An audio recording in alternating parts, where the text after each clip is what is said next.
আমার পিছনে কে দাঁড়িয়ে আছে? কে তুমি? আ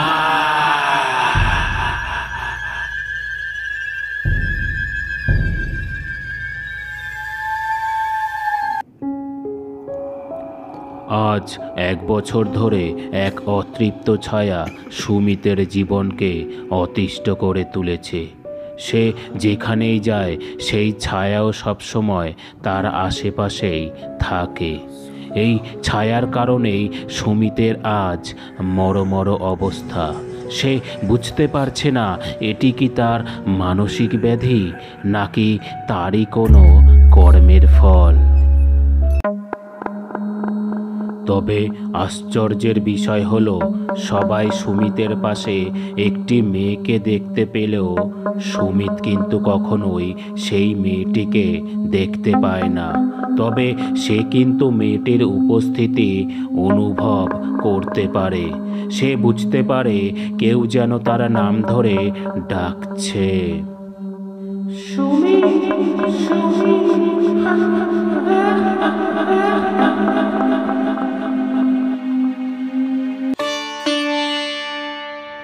সুমিত পেশায় একজন স্কুল শিক্ষক। যেমন নম্র তেমনই ভদ্র।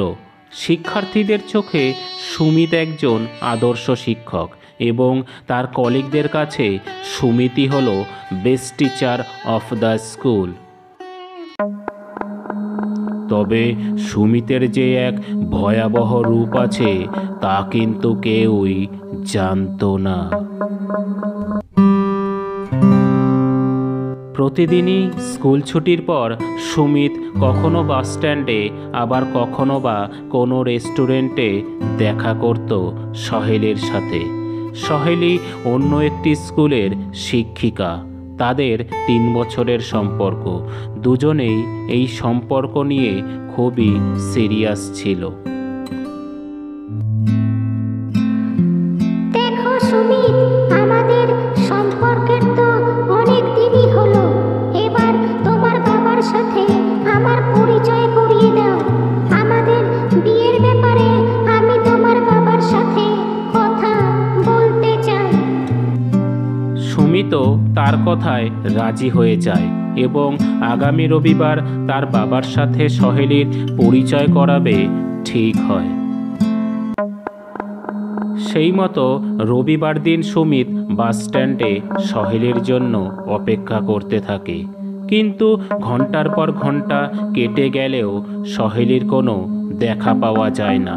সুমিত তাকে ফোন করলেও তার ফোন সুইচ অফ বলে।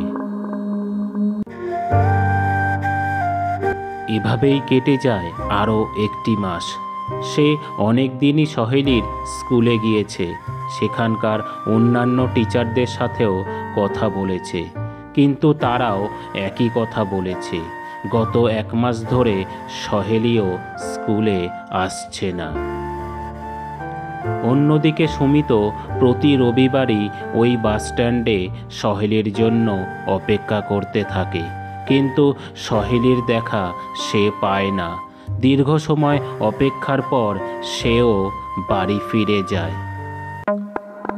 এমনই একদিন সুমিত খাবারের টেবিলে বসে ডিনার করছিল।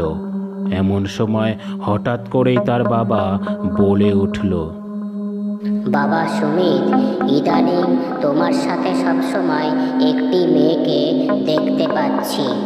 আজও বাস স্ট্যান্ডে যখন তুমি দাঁড়িয়েছিলে তখনও মেয়েটি কিন্তু তোমার পাশে দাঁড়িয়ে তোমার দিকেই তাকিয়েছিল। ওই মেয়েটি কি তোমার বান্ধবী হয়? বাবার এই কথা শুনে সুমিতের মনে একটু খটকা লাগলো। কেননা আজ তো সে ফাঁকা বাস স্ট্যান্ডে একাই দাঁড়িয়েছিল। তাহলে ওই মেয়ে আসবে কোথা থেকে? এরপর থেকেই যখনই সুমিতের সাথে কারো দেখা হয়েছে সবাই সুমিতকে বলেছে সুমিতের সাথে নাকি একটি মেয়েকে তারা দেখতে পেয়েছে। সবসময়ই ওই মেয়েটি সুমিতের সাথেই ঘোরাফেরা করত, কিন্তু সুমিত এদিক ওদিক তাকিয়ে কাউকেই কিন্তু দেখতে পেত না।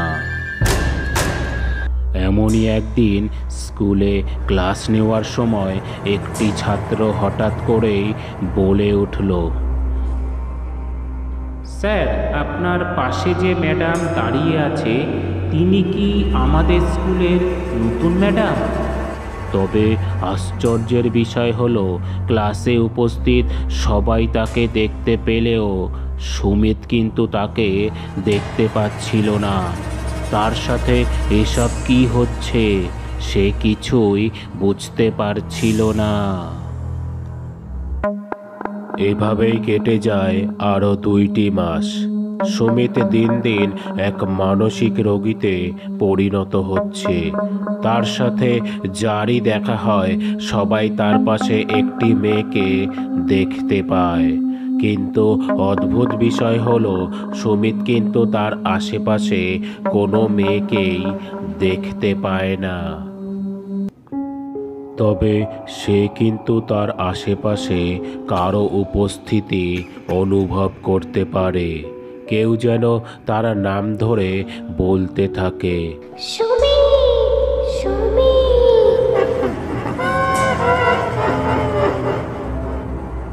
এভাবেই কেটে যায় আরও একটি বছর। সুমিত এখন এক বদ্ধ উন্মাদে পরিণত হয়েছে।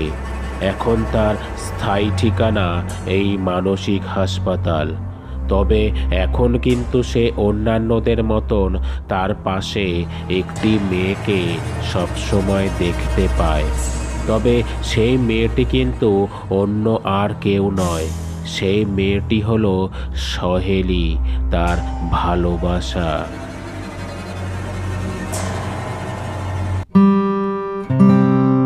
সুমি, আমি কিন্তু প্রেগনেন্ট। আমাকে তোমার এখনই বিয়ে করতে হবে। সহেলির এই কথা শোনা মাত্রই সুমিত প্রচণ্ড রেগে যায়। আসলে সহেলির সাথে সে টাইম পাসের জন্যই সম্পর্কে জড়িয়েছিল, কিন্তু এমনটা হয়ে যাবে তা সে কখনোই ভাবতে পারেনি। আসলে সহেলির প্রতি সুমিতের সেই ভালোবাসা এখন আর নেই। আসলে সে এখন অন্য একজনের সাথে সম্পর্কে জড়িয়ে পড়েছে। তাই সে ঠিক করলো সহেলিকে তার জীবনের রাস্তা থেকে সরিয়ে দিতে হবে। তাই সে একদিন সহেলিকে দেখা করতে বলে এবং তাকে ভুলে যাওয়ার কথা বলে, কিন্তু সহেলি তাতে রাজি না হওয়ায় সুমিত তাকে গলা টিপে মেরে ফেলে এবং ওই জঙ্গলের মধ্যে পুঁতে দেয়।